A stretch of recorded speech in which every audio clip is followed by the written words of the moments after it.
ठीक है, तो अब हम देखेंगे कि टेम्परेचर का इफेक्ट कंडक्टर्स पर कैसा होता है।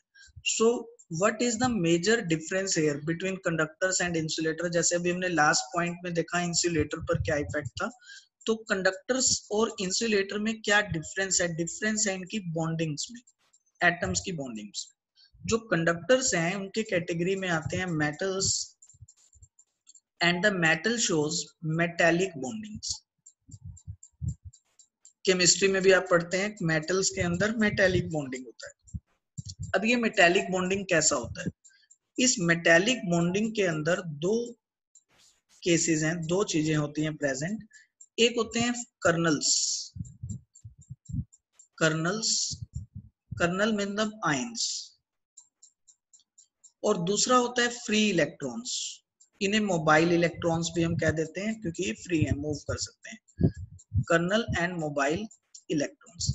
जैसे एक एग्जांपल के थ्रू हम समझे, सपोज हमने कंडक्टर का एग्जांपल ले लिया है बेटा एल्यूमिनियम। अब एल्यूमिनियम का आप इलेक्ट्रॉनिक कॉन्फ़िगरेशन जानते हैं क्योंकि 13 एटॉमिक नंबर है, सो इट इज 283। अब ये 283 है, तो अगर मैं इसको आयनाइज्ड करके लिखूं तो ये बन जाएगा Al3 पॉजिटिव प्लस 3 इलेक्ट्रॉन। तो एक एल्यूमिनियम के एटम से आयनाइजेशन से 3 इलेक्ट्रॉन मिलते हैं और ये 2-8 कॉन्फ़िगरेशन वाला एक स्टेबल आयन रह जाता है। So it is now stable configuration.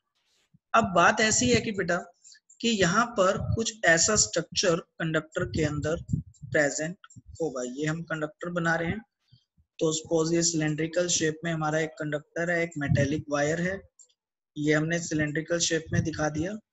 अब इस कंडक्टर के अंदर केटाइंस हैं, ये जो एल्यूमिनियम आयन बना ये केटाइन यहाँ पर, इसी को हम कर्नल कहते हैं। तो ये मैं यहाँ केटाइन दिखा देता हूँ। ठीक है, ऐसे बहुत सारे केटाइंस हैं। दूसरा इसके अंदर ऐसे यहाँ पर फ्री इलेक्ट्रॉन है, ये जो 3 इलेक्ट्रॉन एक एटम से मिले हैं, ऐसे बहुत सारे फ्री इलेक्ट्रॉन्स इस कंडक्टर के अंदर प्रेजेंट है। सो ये आयंस का बिहेवियर कैसा है, इस बात को समझिए। ये जो आयंस हैं इसको बहुत अच्छे से आपको समझने की जरूरत है। यहाँ पर ये आयंस का बिहेवियर कैसा है। ये ions they only oscillate about their mean positions.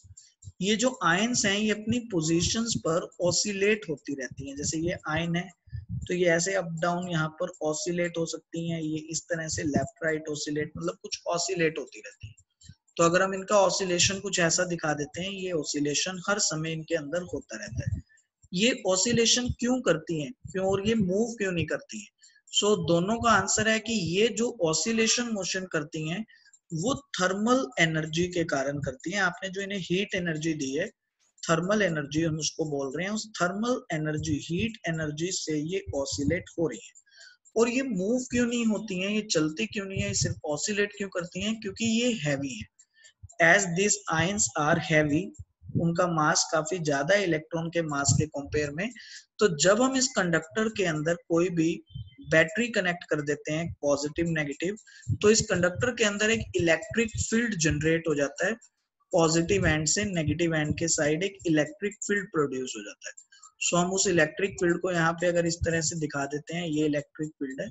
उस इलेक्ट्रिक फील्ड का इफेक्ट इलेक्ट्रॉन्स पर होता है और इलेक्ट्रॉन्स मूव करते हैं, ये आयंस मूव नहीं करते हैं, ये सिर्फ ऑसिलेट करते हैं। तो ये तो अभी हम सिंपल थ्योरी पहले भी पढ़ चुके हैं, जो मैंने आपको सारी बात बताई।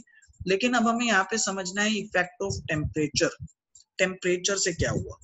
सो देखिए, जैसे मैंने टेम्परेचर ऑफ कंडक्टर, यहाँ पे हमारा कंडक्टर है ये, सो मैंने जैसे ही टेम्परेचर कंडक्टर का इंक्रीज कर दिया, मान लीजिए temperature of the conductor increases, तो मैंने वहां पे जो एक्स्ट्रा थर्मल एनर्जी दी, उस थर्मल एनर्जी को ये आयंस गेन कर लेते हैं और वाइब्रेशन उनका बहुत ज्यादा होने लगता है हीट के कारण। Vibration of ions increases, vibration of the ions increases to a large extent. बहुत तेज तेज ये आयंस हिलने लगते हैं, बहुत तेज वाइब्रेट होने लगते हैं।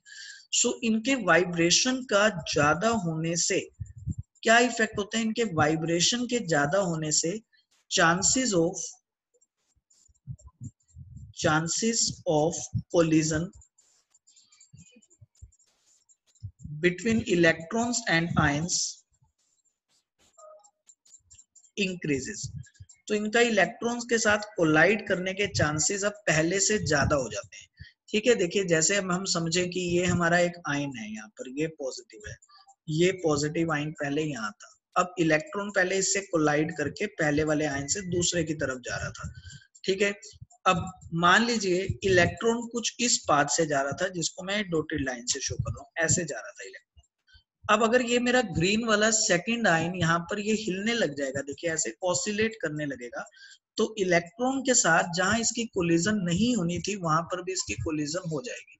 कहने का मतलब कोलिजन बहुत फ्रिक्वेंट होने लग जाती हैं क्योंकि आयंस बहुत ज्यादा वाइब्रेट करने लगते हैं, ऑसिलेट करने लगते हैं। और इस फ्रिक्वेंट कोलिजन का इफेक्ट ये होता है कि time between two collisions which is called relaxation time, relaxation time, दो कोलिजन्स के बीच का टाइम, जैसे कि अब यहाँ पे ये कोलिजन इस आयन से हुआ, फिर एक इस पर हो रहा है, तो इनके बीच में जो टाइम लगेगा उसको हम रिलैक्स टाइम कहते हैं, यहाँ से उस कोलिजन के बीच में जब कोई कोलिजन नहीं हो रहा है, सो इसको रिलैक्स टाइम कहते हैं। सो ये रिलैक्स टाइम डिक्रीज हो जाता है, कम होने लगता है क्योंकि कोलिजन्स बहुत जल्दी जल्दी होने लग गई। सो जो कोलिजन्स के बीच का जो टाइम था जब कोलिजन नहीं हो रही थी वो टाइम हमारा डिक्रीज हो गया। सो कहने का मतलब यहाँ सारा इफेक्ट किस बात पर आया कि जैसे आपने टेम्परेचर को इंक्रीज किया, टेम्परेचर इंक्रीज, तो टेम्परेचर इंक्रीज से आपका ये रिलैक्स टाइम टाउ ये एकदम कम हो गया। ठीक है, रिलैक्स टाइम कम होने से आपकी रेसिस्टिविटी पे इफेक्ट आएगा क्योंकि आपको पता है रेसिस्टिविटी का आपका फॉर्मूला ये m/n² टाउ, एक तो ये n से चेंज हो सकता है और एक ये टाउ से चेंज हो सकता है। तो अभी हम इस फॉर्मूला को दोबारा लिख लेते हैं और देखते हैं कि इसका क्या इफेक्ट हमारे पास आ रहा है। सो फॉर्मूला क्या है रेसिस्टिविटी का, m/ne² टाउ। सो अगर आप टेम्परेचर इंक्रीज करेंगे आपका रिलैक्स टाइम कम हो रहा है, टेम्परेचर आपका इंक्रीज हो रहा है, रिलैक्स टाइम आपका tau, tau which is the relax time tau वो कम हो रहा है आपका। और रिलैक्स टाइम के देखिए यहाँ पे ये रिलैक्स टाइम कम होगा तो ये रेसिस्टिविटी इंक्रीज होगी क्योंकि ये इनवर्सली रिलेटेड है, तो यहाँ पर ये हमारी रेसिस्टिविटी में इंक्रीज हो रहा है। कहने का मतलब अगर हम टेम्परेचर और रेसिस्टिविटी को एक साथ देखें तो दोनों एक साथ इंक्रीज हो रहे हैं कंडक्टर्स के केसेस में। सो कंडक्टर्स का केसेस इंसुलेटर के केस से बिल्कुल डिफरेंट हो गया।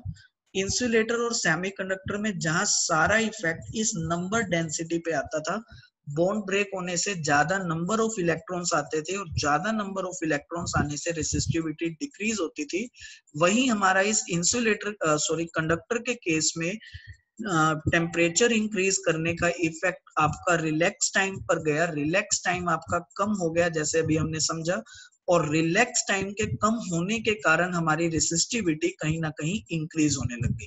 सो अब हम यहाँ शो कर सकते हैं कि सपोज ये हमारे पास रेसिस्टिविटी का है एक्सिस, वाई एक्सिस रेसिस्टिविटी है और ये हमारा एक्स एक्सिस टेम्परेचर है।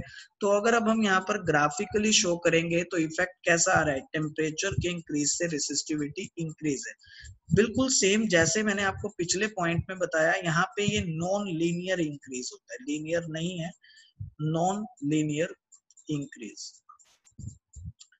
तो आपका कहीं ना कहीं ग्राफ ऐसा जाएगा नॉन लीनियरली, आप ऐसा कर्व ग्राफ शो करेंगे और आप दिखाएंगे कि टेम्परेचर रेसिस्टिविटी के साथ इंक्रीज हो रहा है।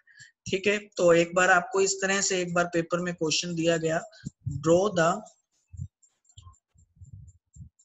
The resistivity time graph, resistivity temperature graph for first case copper and second case silicon. So क्या करना होगा, कॉपर मेटल की क्लास में आता है, सो आपका मेटल वाला जो ग्राफ है वो ये वाला हो जाएगा, ये मेटल्स के लिए है, और जो सिलिकॉन है वो आपका इंसुलेटर्स और सेमीकंडक्टर की क्लास में आता है, तो सेमीकंडक्टर वाला हमारा ऊपर वाला ग्राफ हो जाएगा। ठीक है, सो ये हमारा वेरिएशन हो गया है मेटल्स के लिए, जैसे जैसे हम टेम्परेचर को इंक्रीज कर रहे हैं तो हमारी रेसिस्टिविटी भी इंक्रीज हो रही है। सो एक बार हम दोनों के इफेक्ट को एक साथ कंबाइन करके देख लें तो हमारा बेसिक फॉर्मूला रेसिस्टिविटी का क्या था, m/ne² टाउ, ये बेसिक फॉर्मूला था। तो अब क्या हुआ, तो हमने टेम्परेचर को इंक्रीज किया तो उससे क्या हुआ कि अगर आपको नॉन मेटल गिवन है, ये आपको मेटल गिवन है, ये दो केसेस हो गए। तो नॉन मेटल में एन इंक्रीज हुआ और जबकि मेटल्स के केस में रिलैक्स टाइम कम हो गया। ठीक है, एन इंक्रीज होने के कारण हमारा रेसिस्टिविटी कम होने लगा, जबकि यहाँ पे रिलैक्स टाइम कम होने के कारण हमारी रेसिस्टिविटी इंक्रीज होने लगी।